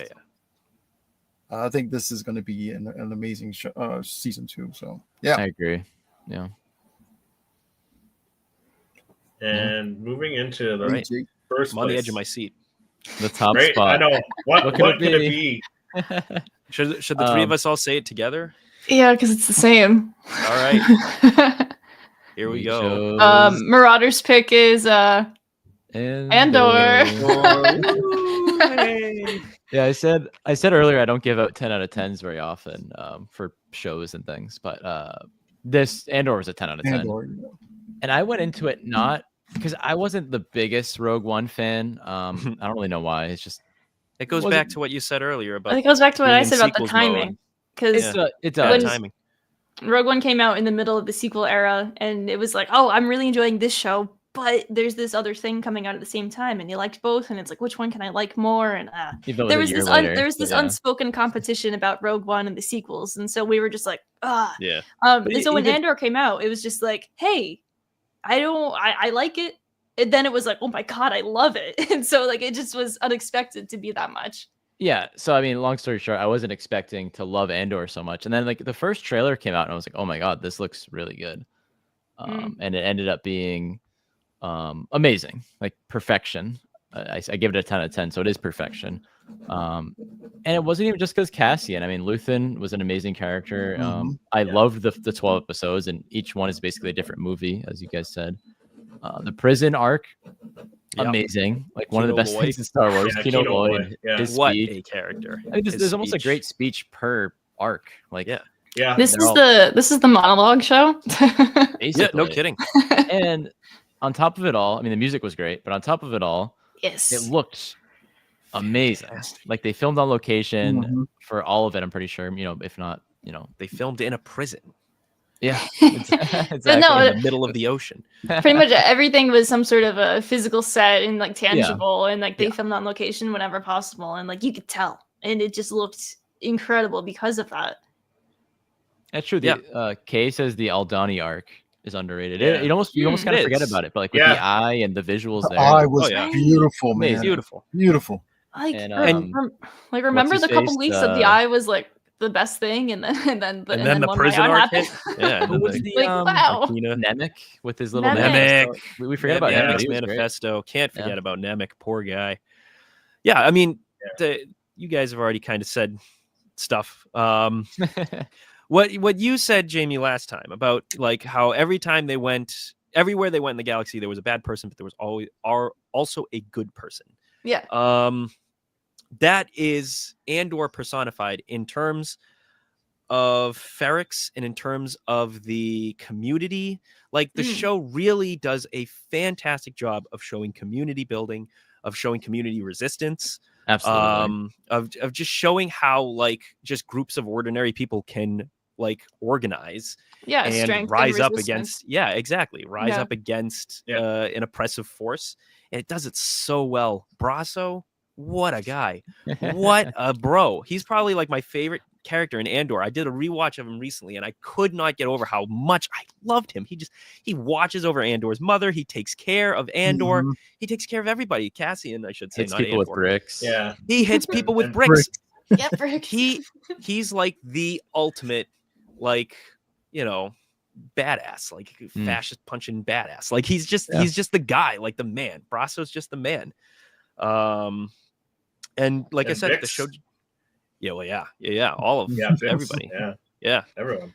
Bix again does the same thing. She, And- basically sacrifices herself to. Bix's story arc is wild in season 1 because she is doing something that she thinks is pretty small, but still contacting Luthen without even knowing who he is fully. Yeah. But just having this loose communication, and then like because she does the small act, she gets like ultimate punishment for it. Exactly. Yeah. And so like it's just another thing of it, and I can't wait to see where her arc goes in season 2. Oh yeah.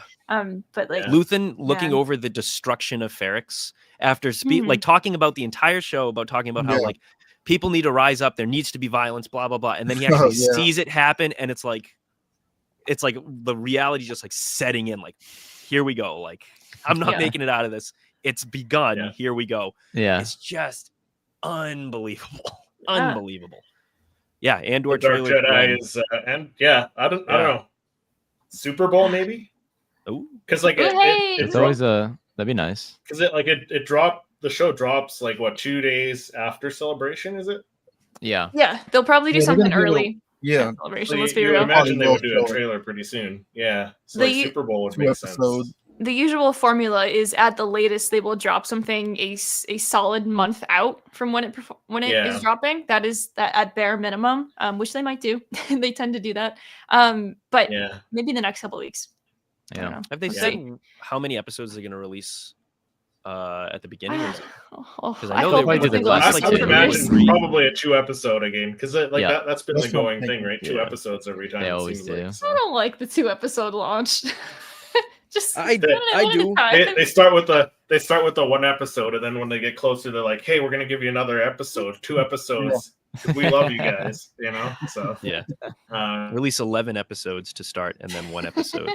one episode. Yeah, there you go. Perfect. Kay said, "Love the grounded realism. Love the fact that it focuses on the regular guys in the galaxy. Good versus bad. Brasso is my boy. Yeah, the best character. Yeah, like I wish I had his figure." Like Andor, they never made one, did they? No. I didn't think of Brasso. Give me a Brasso with a little plastic brick, please. And thank you. The thing with like Andor that I absolutely love is like it is Rogue One, but cranked up to like 25. It's the prequels like, to Rogue One. Like you don't even realize how much of a you don't even realize how important like that is going to be with your consumption of just understanding of the Empire until like you actually have it handed to you and be like, these are the atrocities of what the Empire is doing, and this is it. Like, look at it. And Andor just gives us all of that, and it just looks so good. And it's just all of it is just so striking. Every single new character is incredible, and I can't wait to see more for season 2. Mm-hmm. Definitely. Double Brasso and Marva in one. Yeah, please. Anything. They could say it on the box. You did double Brasso and Marva action. And Marva's speech too in the last episode there was show of monologues. Amazing too. Yeah.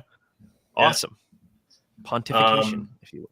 So word of the night. For my number 1 pick, I did not go Andor. I went with The Mandalorian. I first live action series. The first season was great. Second season was better. Third season kind of fell off a little bit, but I still enjoyed the majority of the episodes. I enjoyed all of the episodes, but there were more that I didn't enjoy as much in season 3. So like the Jack Black episode kind of didn't need to be there. But I enjoy all the Mandalore, and Din Djarin, Grogu, Ahsoka in season 2, Bo-Katan in season 3. Like, I know it kind of became the Bo-Katan show after a while, but I enjoyed it all day. So that goes the last one for me. I'm with you, Chris. Mandalorian. Yeah. So amazing season 1, amazing season 2. 3 was hit and miss, but we had some amazing scenes on there. We had Killer and Beck. It was awesome getting Killer and Beck. Yeah, 1,000%. Great sequence. Yeah. I love Mandalorian history, and so also Mythosaur. So yeah, those are some really good episodes, and like I said, I love Mandalorian history. So yeah, that's perfect. I loved it. So that's my number 1. So that's great. Yeah, I think that's very fitting. It's like it's the flagship show of Star Wars, like I said earlier. So it's good that it got some number 1 votes in there, of course. So definitely, So somebody had to give it a number 1 vote. Yeah, exactly. No, I'm glad it got some. It's good though. It's good. Yeah, I think like we were pretty. Our rankings were pretty similar. Yeah, we had the same pretty much the Like- same shows in our bottom and then same shows in our top, with a few Yeah. exceptions. Yeah. Yeah, for the most part. But that was fun ranking all the live This was action fun. This was shows. Absolutely, Yeah, definitely. Yeah, we appreciate the three of you coming on and rank. appreciate Of being Sharing here. course. your Thank ranking you as for well. having us. Thank you for having us, guys. Before you guys take off, do you want to let people in the chat and people who are watching on the replay where they can find you guys? And again, plug your channel, let them know what it's all about. Do you want me to take it again? I'll take it again, Yeah, guys. yeah. Okay, so Let's go ahead. thank you again for having us, guys. We had a ton of fun. We always love chatting our favorites. Because again, the caveat, we love all Star Wars. But if we're forced to rank, we shall. But yeah, so the three of us are from the HoloNetMarauders podcast. So we have a YouTube channel, which is just YouTube at HoloNetMarauders. And then on social media everywhere, we have the at HoloNetMarauders. And that's it. We are space pirates with a podcast. And thank you guys so much for having us on your show. Well, thank you for coming, and we'll definitely have you guys on for another ranking episode. We do this again. Definitely. We will do this again. Yeah.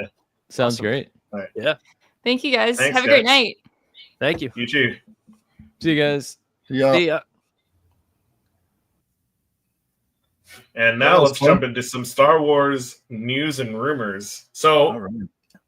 a lot of stuff. Well, not a lot of stuff, but like some somewhat big news, because we knew there was a rumor of this happening. Henry Cavill could be playing a Sith Lord. So let's jump into that story first. So the Man of Steel, Henry Cavill, rumored to be up for a villainous role. And when they say villainous role in Star Wars, that's the first thing my mind's going to is he's playing a Sith Lord. Because, like, yeah, bounty hunters could be villainous too, but like I said, the first thing you think of as a villain is Sith, dark side. That's what you think of. So previous rumors have claimed that Henry Cavill is in talks for an undisclosed role in an upcoming Star Wars project, and we're now hearing that the former Superman might be up for a villainous part. So the news broke late last year that Lucasfilm is developing a new Star Wars trilogy with Simon Kinberg, X-Men Dark Phoenix, tapped to write and produce these three films. A follow-up rumor claimed that Henry Cavill has met with Lucasfilm, about a potential role, and another reliable insider has since backed this up. We don't know which character the actor is said to be in talks for, but MTTSH via sffgazette.com is now reporting that it is a villainous role. So the insider previously said Cavill was up for the part in Kinberg's trilogy, but we're not sure if that's still the case. Cavill has appeared in a number of major comic book, sci-fi, fantasy franchises over the years. Superman. He played Geralt of Rivia in Netflix's The Witcher, and the Wolverine variant in Deadpool and Wolverine. And then he also has a lead role in the Highlander reboot. So could he also be planning to take a trip to the galaxy far, far away? I guess we'll have to see. So what are your thoughts? I think that's amazing if he's a Sith or dark side user. Yeah. Or that's possibly the first place my mind went, right? When I saw this. Yeah, dude, he would crush that role. Also, he would be like, since he's got that British accent, not to downplay on or talk about the British accent, but typically when they use a British accent, it's the Imperial in Star Wars, right? So if it's a first order, like future first order or stormtrooper or not a stormtrooper, but a commander or somebody of a higher ranking, a general, a grand admiral, perhaps a Moff, maybe. Who knows, man? Moff, So I think that's a perfect role for him. I mean, now he's got time to do so. Yeah. Mandalorian. Dreamland said Mando isn't my number one too. Yeah, Anthony, that's the show, man. I can't wait for the show. I know we talked about season 4 that they're actually that they could season 4. They could be doing after the movie, so that's cool. Dude. Yeah, so no, that's awesome, man, and I'm glad that Star Wars picked him up. With his downfall with DC, being Superman's that universe's DCEU's Superman. This is I think a step up. Not to say not a step up, but a sideways kind of move. I think that's a better way to say it, because being Superman that's a dream role for anybody. But Fever Dreamland said, "I love Cavill as a dark side baddie." Yeah, most definitely. I mean, he's got the acting chops. So he does. Yeah, he's a great actor. And like Deadpool said in Deadpool and Wolverine, we'll treat you so much better over here than those. Well, I can't say that on this podcast. So yeah, no, I hear you. No, so it's I think that's cool, man. It's exciting. Yeah, exciting. We get Henry Cavill as a bad guy. Right. Now, we were speculating maybe about a week or 2 weeks ago that possibly, him being a Jedi in that that new Kinberg film trilogy. Kinberg trilogy. Yeah. So. Yeah, but if he's a Jedi, I think that works better for him to be the powerful figure that he is, to becoming a bad guy. I think that's perfect. Yeah. All right, so Rosario Dawson and the Bad Batch wins Saturn Awards. So Star Wars projects has some love for Star Wars. Oh, sorry. Star Wars project has some love at the Saturn Awards as Rosario Dawson wins the Best Lead Actress in a TV show for Ahsoka, and Bad Batch won Best Animated Series for the third time in a row. Rosario Dawson beat out a number of impressive nominees for the Best Lead Actress in a TV show. While Rosario won her award category, Ahsoka did not take home the award for the Best Sci-Fi Television Series. Meanwhile, Bad Batch took home Best Animated Series despite going up against a number of heavy hitters in the animated spot. That means every single season of the series has won the award, and congratulations to them, because I love that. Yes. I love Bad Batch. So Andor has also nominated. Go ahead, Chris. I was going to say that just goes to show how good the animation team at Lucasfilm does, like story-wise and animation-wise too, right?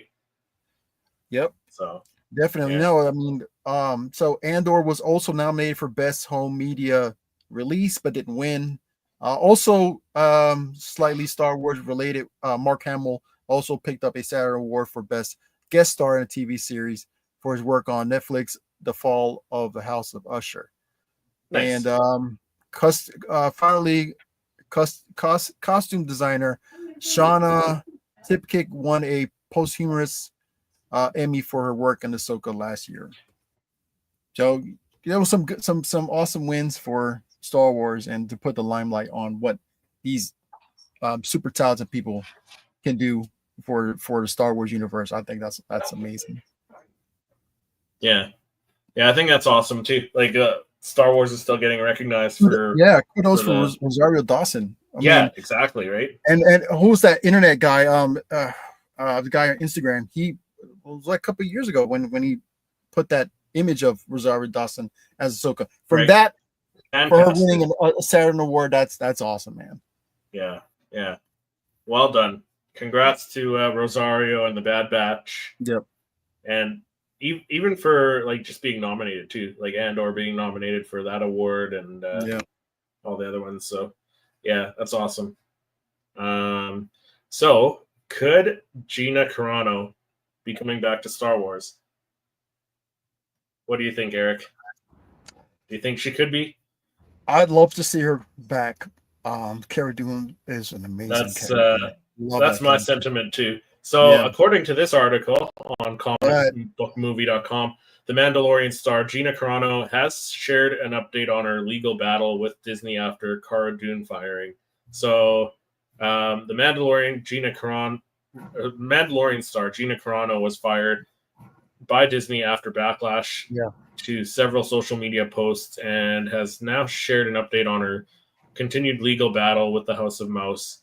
So the former MMA fighter remains at loggerheads with Disney. It's been widely reported that the actor hopes to receive a $75,000 payout and possibly even be rehired by the House of Mouse in an Elon Musk-backed lawsuit filed after her firing from The Mandalorian in 2021.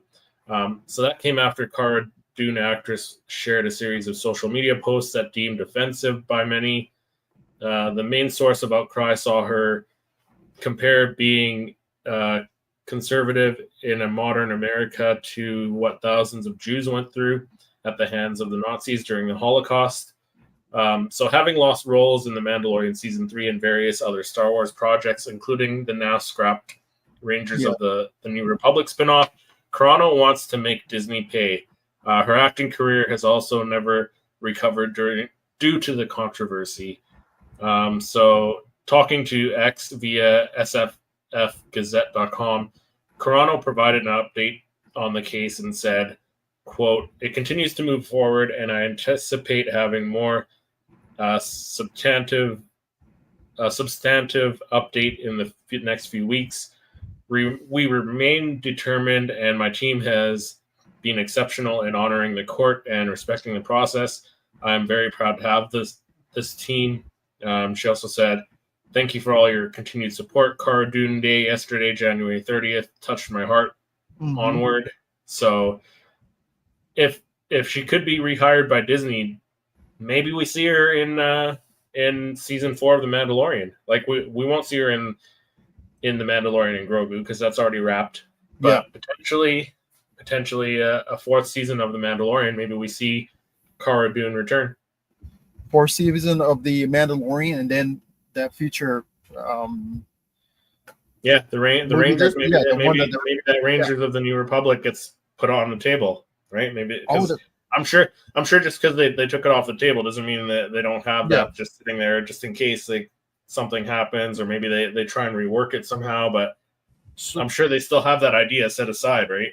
So that was scrap the whole thing. So that was scrapped at the same time, or a little after she was fired. A little after, yeah. I think shortly after. Who's to say that maybe that's why they put it on hold for the time being? Yeah, like the Lucasfilm and Disney, they're not going to literally rip up all the pre-production stuff, everything that they had set up for this show that they wanted to make. Like they're not going to throw all that stuff out, right? It's probably sitting on a shelf somewhere, and I just hope for the best of her, her career. If she can mend things with Disney, that's awesome. If she can come back, that's awesome. But I'm not sure if they're past that point now of redemption or past that point of hiring her back or taking her back in.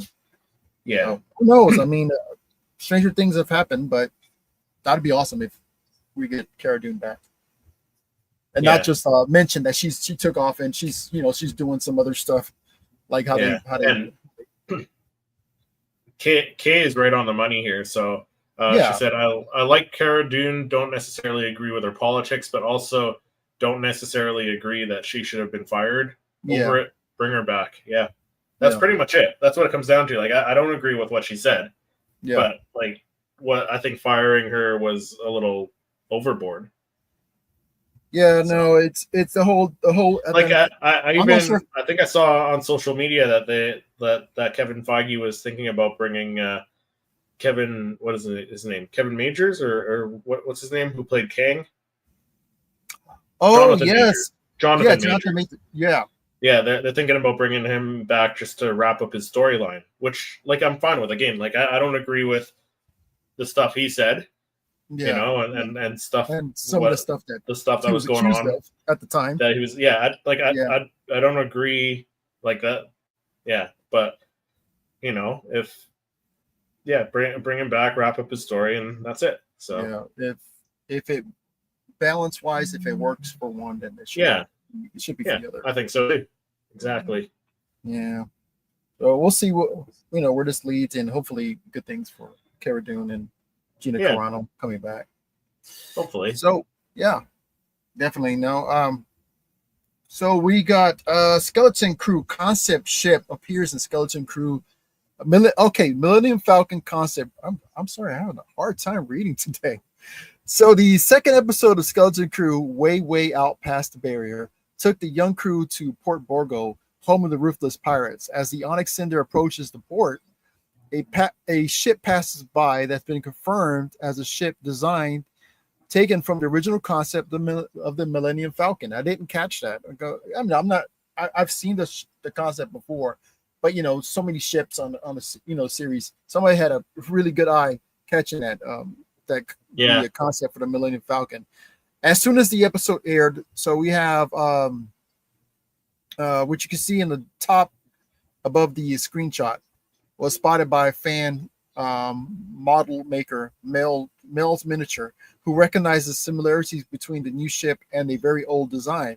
The design aptly dubbed pirate ship dates back to 1975, when legendary model maker Colin Cantwell was tasked to design the ship for Han Solo. So a similar ship was used in the TV series Space 1999. So George Lucas felt it was too close to the design, so he decided, to go with his radical new design for the Millennium Falcon that we know. So it was, that ship was remade into the Princess Leia's Tantive 4. They redesigned the cockpit and all that stuff.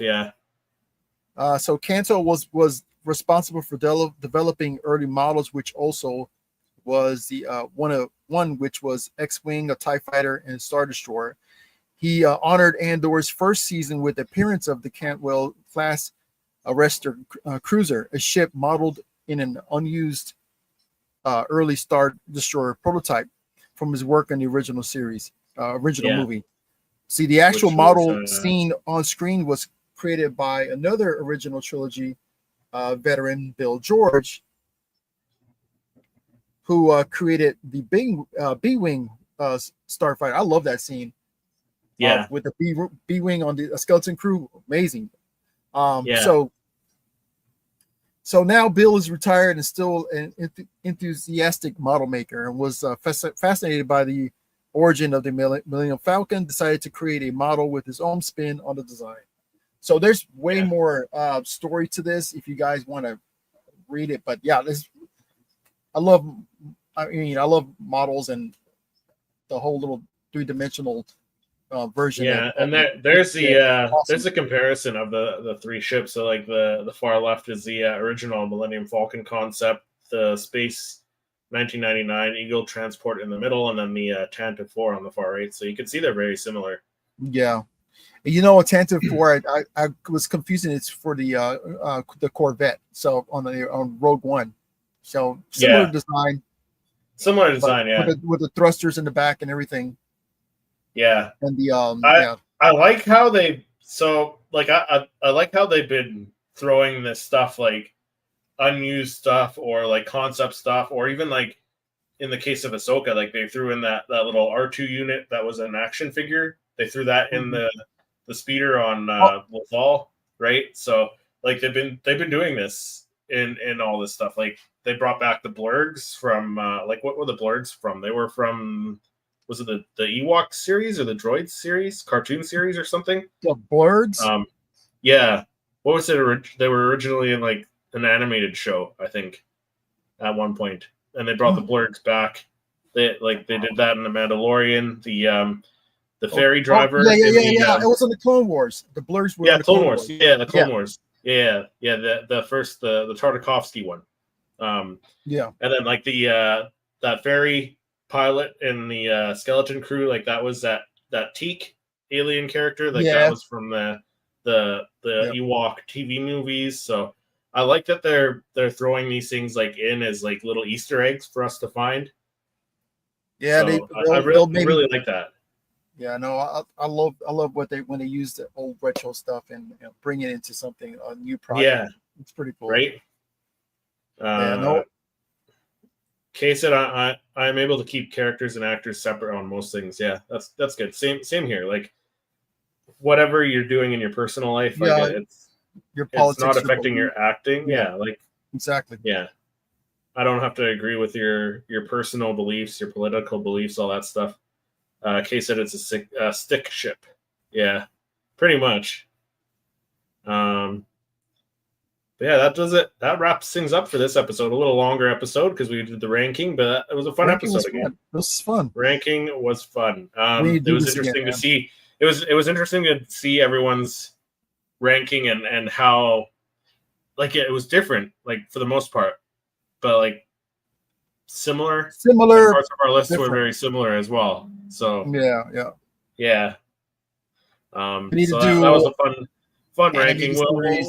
We'll definitely be doing other ranking episodes, and we'll most likely get some special guests on for that, so we can get a third or fourth or fifth opinion on that stuff too. So, but thank you everyone for watching in the on the live stream and watching on the replay.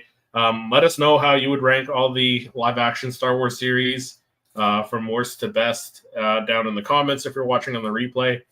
And yeah, thank you for watching, and we'll see everyone in the next episode.